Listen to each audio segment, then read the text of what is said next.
evening. It's that time of the week again. Time to discuss matters that impact on our continent, Africa. It's great to have you with us. On the show tonight, we host Ayodele Patrick Aderinwale, and he is the Executive Director of the Africa Leadership Forum. You also get to have your say on the issues. And as always, we have Africa's Top 10. You are watching the Africa Leadership Dialogues. I am Julie Gishuru.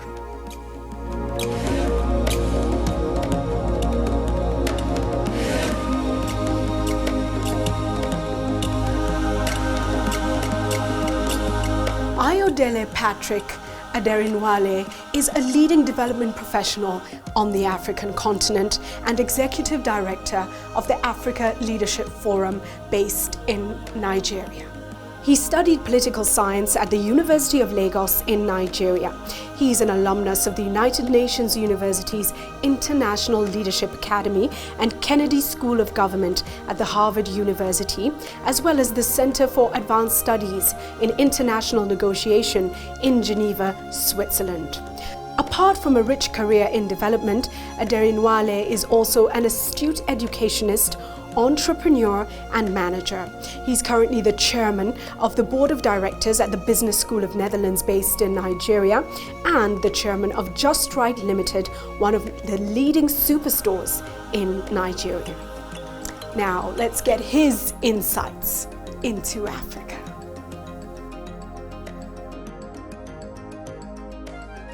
Where are our challenges? Is it our diverse cultural differences and nuances in our cultures? Is it education? Where's the gap for Africa in terms of believing in ourselves? I'll start with education, for instance. Mm-hmm. In the 60s, 70s, and probably the 80s, even probably up till now, if you ask our people, they say, oh, we want technology transfer, we want to have the know-how. Tragic. Actually, what we should be looking for is the know-why. The know-how is how it operates. Press the button, it comes on. That's the know-how. The know-why is why does it come on when I press the button? Do I even want to press the button, or do I want to create another button to press? Exactly. Right. That's stepping out of the box. Right. That is understanding, really, why does this happen? Why does the sun shine? Why does it rain? Not how does it rain. When you know why it rains, it's easy for you to understand how it rains.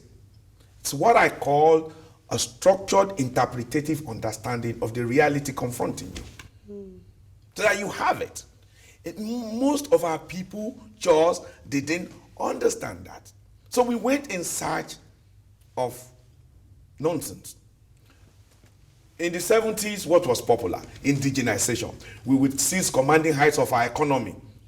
Yeah, we took the commanding heights, we flattened it. We didn't command anything at the end of it because we just didn't understand it. We dominated and destroyed. Of course, because, see, it's not because we're stupid, we just didn't understand. We didn't have the know-why.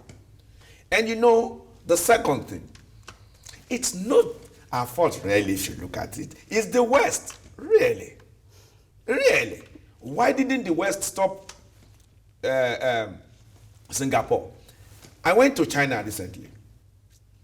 I understand that way back 1950-something or 60-something, Chairman Mao said that by 2015, China should become the largest economy in the world.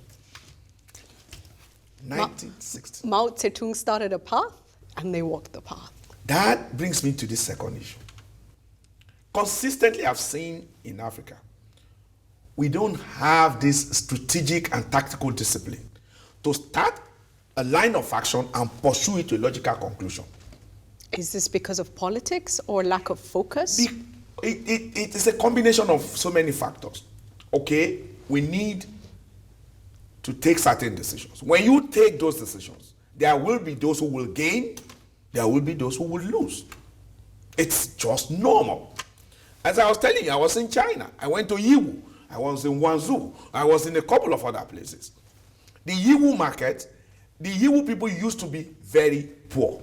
Chairman Mao said, while it will be good for all of us to develop and be prosperous at the same time, but however, in reality, some will have to be rich and some will have to be poor so that we will move forward. And when those people get to a point, they have to pull up those poor.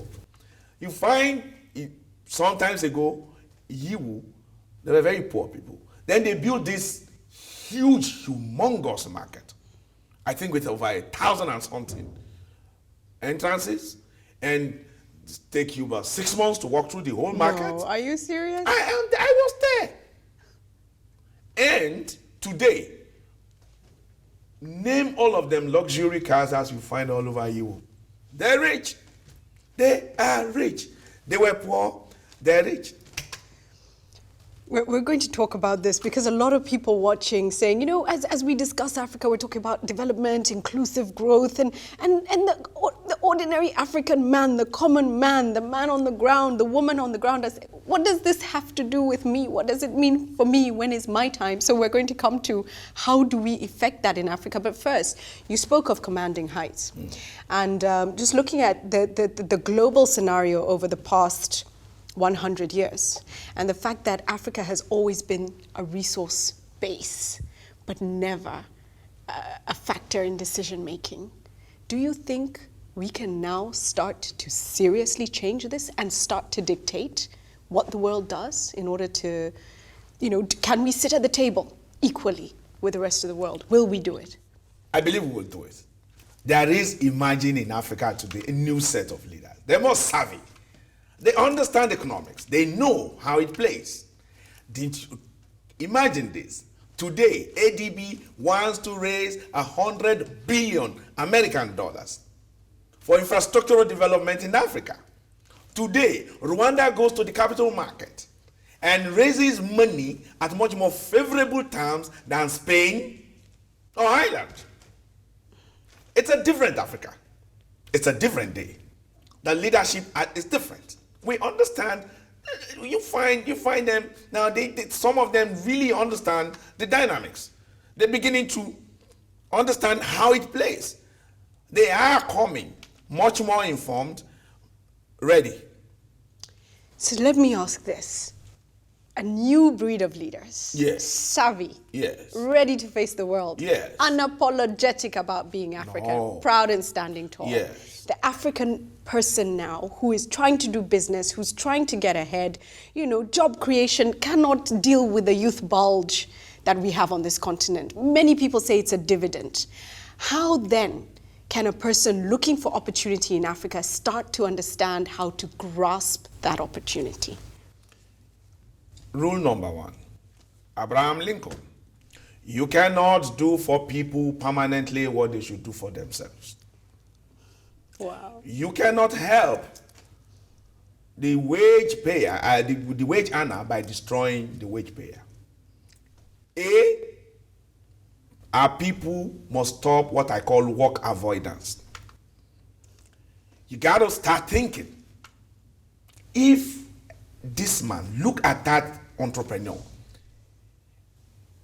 does he have 4 hands, 2 heads, and 7 legs?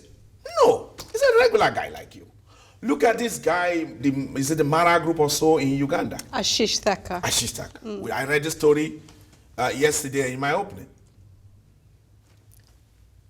At such a tender age, he saw an opportunity and he moved in. He's not a genius. No, he doesn't have 2 heads. He can think. He's using his brain. You must train yourself to hear the dew fall on the grass in the morning. Train yourself to hear the dew fall on the grass in the morning. Wow. Nobody is going to give it to you. Trust me. You just have to take it. You should get out of this sense of entitlement. Oh, government, you're supposed to do this, and my brother is rich, he must give me money. Nobody owes you a living. Nobody owes you a living. Do for you. Wake up one day and say, I am tired of my material condition of existence. I want to bring a positive change about it. The world is not going to come and give you on a platter of gold. There's so much money to be made in Africa. Too much money. And don't let nobody tell you when they deceive you that Africans are poor. It's not possible. I don't believe it. But I've seen it. Overnight, from 400,000 telephone lines, Nigeria moved to 80-something million, 110 million telephone lines. Name the most expensive set. Telephone, and these fellows have it. They buy airtime. Where is that coming from? Is it been, look, they tell you that the malls, the modern retail market is growing in Nigeria. Where are the patrons coming from? They're not coming from heaven. They're Nigerians. They're Nigerians. They've been there. Yes. The consumer market is growing. Why is nobody paying attention to that? Why are you, as a young African, not asking yourself, what can I do? Look, I tell you what. There's one woman, all she does, take fish in this, she cleans them up, puts them, blast freeze, supplies them to supermarkets. She's one of my suppliers. Plantain chips. Just simply frying plantain and putting them in transparent plastic. This is not rocket science. This is not brain surgery. So start to move from thinking small to thinking bigger. Yeah. And when you start thinking, one little success, you consolidate the gains of the little success. You become emboldened. And the bolder you get, you'll be shocked at how easy it is to succeed. Stay with the Africa Leadership Dialogues.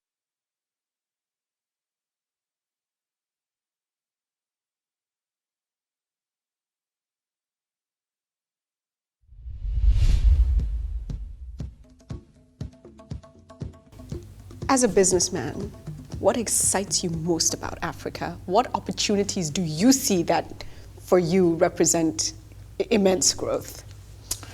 Look, my dear, the most beautiful thing about Africa is, from my experience, this is where you get practically such a huge instant return on your investment. Mm-hmm.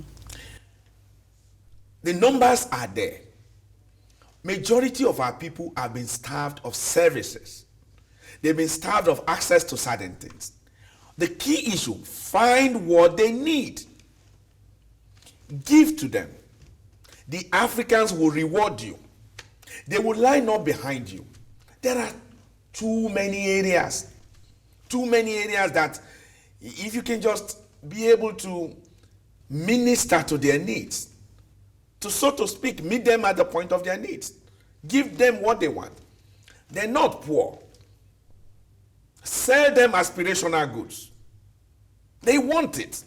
They want to dress, because of instantaneous communication, they see how they live in Washington, and in Paris, and in London, and in Hong Kong. They want the same thing. They want the same thing. We are all human beings. Mm-hmm. We want basically the same thing. Why don't you find the space and do that? Look, I know of one young lady in Nigeria. Clever. I salute her. With what? About $300. She started ordering some little stuff out of China, using the internet. It gets delivered to her in Nigeria, she sells.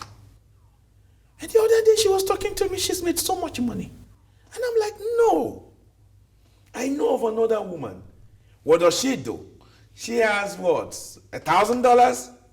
And she organizes all these little traders and petty traders, and she gives them these small loans with high turnover.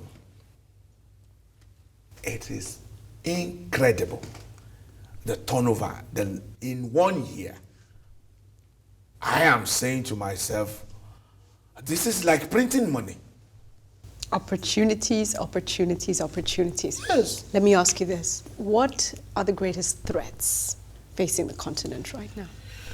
Well, I think it's at times government officials and African civil servants. Wow. Look, some of them still behave as if the private sector is an enemy. They still punish you for running a business. And it's just crazy. For paying tax, For paying tax. and for hiring people. For taking people off the streets. I think they're the biggest issue. It's not so much the political leaders, but the civil servants. So you're talking about bureaucracy? It's not just the bureaucracy. You see, they arrogate to themselves all manners of power and authority, and they come with all manners of, it's easy to manipulate the political leadership. Their attentions are usually very fleeting. They are more preoccupied with their own personal political survival most times. And so they leave these guys who tell you they know the ways. They're the ones who facilitate corruption. They're the ones who will teach the politicians how to steal the money. They're the ones who have the framework. They're the ones with the knowledge. They're the ones who know how the system works. They're the ones who can pervert the system. They're the ones that can cripple the system. And they're the ones who have, most times, just implement policies in an haphazard way that makes it ineffectual. They, as far as I know, are the biggest threat, not the global economy. That is very interesting, because even in terms of a media perspective, we very often don't pay attention to the bureaucrats. Yes. We pay attention to the politicians, but who's really running the ship? Let me ask you this. Do you imagine the president or the minister can steal $1 million without the connivance of the bureaucracy? It's not possible. This is not possible. Where's the paper trail? Where's the money going to come from? How is the money going to come out? Somebody technical inside is the one that will say, okay, this is what you do, this is that. This is how to cover up your tracks. And that's going to be by the civil bureaucracy, never by the political leader. That's very powerful. You leave us with a lot to think about tonight. But before you go, please do share with the continent your thoughts on moving forward and the challenge we all have individually to rise up to this. I think the first way in terms of moving forward is to increase our level of self-belief. I call it having internal validation. For too long, we've always run after external validation. We've always needed the other guys out there to say we're good. But I'm saying now, you want to move forward, you really want to make a critical difference. Departure from the ways of the past is to have a high level of internal validation. When you have that, when you believe in you, in your ability, most of the things you see will become problems on the retreat. They will not be problems on the advance. You will be able to flatten it. Look at David in the Bible. He agreed to face Goliath. And when he approached Goliath with a sling, and Goliath says, do you think I am a pig? He said, I come at you in the name of the Lord. That's the height of self-belief. That no matter how big. So all you have to do is believe in yourself, and you can slay all the Goliaths in your life. Thank you so much. We've even had some preaching on Africa Leadership Dialogues this week. Thank you, Ayo, for being with us. Stay with the Africa Leadership Dialogues.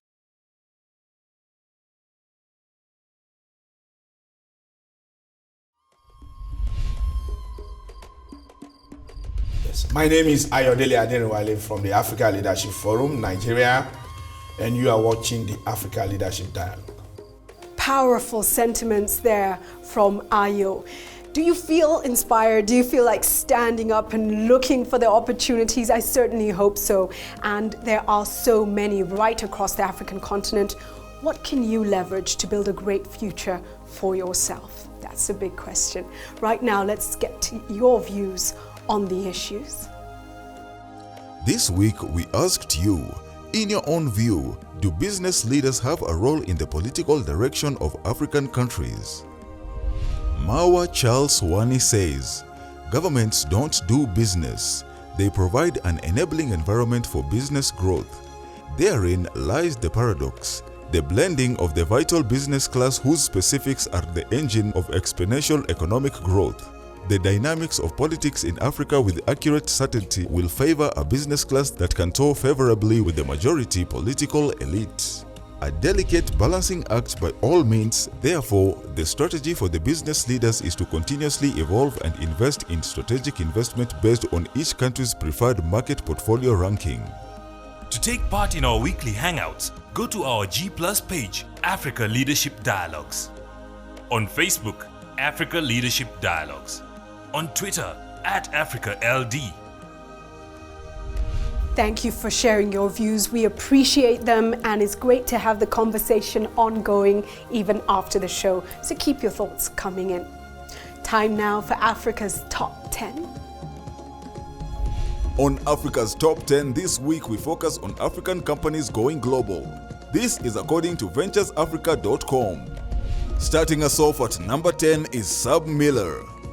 For more than a decade, world number 2 brewer Sub Miller, which was launched in Johannesburg, South Africa more than 150 years ago, has been on a drive to becoming a global player through making multi-billion rand acquisition throughout the world. It has since become the world's second biggest brewer after America's Anheuser-Busch. At number 9 is Owando. Owando is a Pan-Africa multinational energy company, headquartered in Lagos, Nigeria, and active in various African countries. It is engaged in every aspect of the energy value chain, including petroleum marketing, exploration and production, refining, and power generation. Owando is Nigeria's largest non-government-owned company in the energy industry. It is the first Nigerian company to achieve a dual listing on both the Nigerian and Johannesburg stock exchanges, and it's Nigeria's largest oil company. Taking the number 8 slot is the MTN Group. Based in South Africa, the MTN Group is a multinational mobile telecommunication company operating in many African and Middle Eastern countries. Its acquisition of Investcom expanded its operation in 10 more countries. The MTN Group is Africa's leading telecommunication provider, operating in 21 countries across the region. Coming in at number 7 is Dangote Group. Currently the largest industrial conglomerate in West Africa and one of the largest in Africa. Dangote Group has generated revenue in excess of $1.25 billion since 2005. The group is one of the leading diversified business conglomerates in Africa. It employs in excess of 11,000 people. Owned by the richest man in Africa, Aliko Dangote, the Dangote Group is a diversified conglomerate headquartered in Lagos, Nigeria, with interest in cement, sugar, flour, salt, pasta, beverages, and real estate, with new projects in development in the oil and natural gas, telecommunication, fertilizer, and steel. At number 6 is Naspers. Naspers is a South Africa-based multinational mass media company with principal operation in electronic and print media. In May 2001, Naspers acquired 46.5% interest in Tencent Holdings, the operator of an instant messaging platform in China called QQ, which subsequently developed into the leading business of its kind in China. In a quest to further expand its business in China, the company acquired 9.9% interest in the Beijing Media Corporation (BMC) in December 2004. BMC is a media company mainly engaged in the sale of advertising space for the Beijing Youth Daily, as well as production of the newspapers and trading of print-related materials.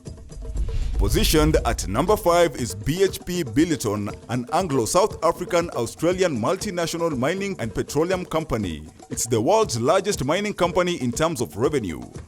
BHP Billiton was created in 2001 through the merger of Australian Broken Hill Proprietary Company Limited and the Anglo-Dutch Billiton PLC. At number 4 is Richemont. Richemont is a Swiss-based luxury goods holding company. It was founded in 1988 by South African businessman Johann Rupert. Through its various subsidiaries, Richemont designs, manufactures, distributes and sells premium jewelry, watches, leather goods, writing instruments, clothing and accessories. Richemont is a publicly traded company listed on the 6 Swiss exchanges and the JSE. As of November 2012, Richemont SA was the 6th largest corporation by market capitalization in the Swiss Market Index. Taking the number 3 slot is Sasol, an integrated and energy chemical company that began in Sasolburg, South Africa in 1950. It develops and commercializes technologies, builds and operates world-scale facilities to produce a range of product streams including liquid fuels, chemicals, and electricity. Sasol produces petroleum and diesel profitably from coal and natural gases using Fischer-Tropsch process. In 2012, Sasol announced plans to invest $14 billion in the construction of the world's second-largest gas-to-liquid plant in Louisiana, USA. At number 2 is Shoprite, a South Africa-based retail and fast food company. It's listed on the Johannesburg, Namibia, and Zambian stock exchanges. It operates over 1,200 corporate and 270 franchise outlets in 16 countries across Africa and the Indian Ocean Islands. The year 2005 saw Africa's largest food retailer acquire both Food World with 13 stores and South African ticket seller CompuTicket, as well as opening the first Shoprite liquor shop. The company also opened its first Nigerian store in the Victoria Island area of Lagos. And at number 1 is Capitec Bank. The Capitec Bank management plans to internationalize South Africa's fastest growing low-cost bank in the long term, and India is one of the markets it could enter. CEO Rian Stansen confirmed this in an interview. This means the company would look at making acquisitions overseas or be involved in the leverage buyout in countries outside the African continent. The company will clarify its international strategy in the next 12 months. In September 2012, South Africa's fastest growing low-cost bank announced it would be offering banking app in 2013. That's Africa's Top 10 this week. And now we've come to that time. It is time for the quote of the week. And we take this quote from a speech that was delivered by Albert Luthuli at the South African Congress of Democrats meeting that was held in February 1958. And these are his words. He said, "The difficulties may be great, but nothing has beaten a man if he has striven." And so, are we striving for what we require? Are we striving for growth and development? Are we striving for dignity? If we are, nothing shall beat us. I leave you with that thought. Blessings to you and blessings to Africa.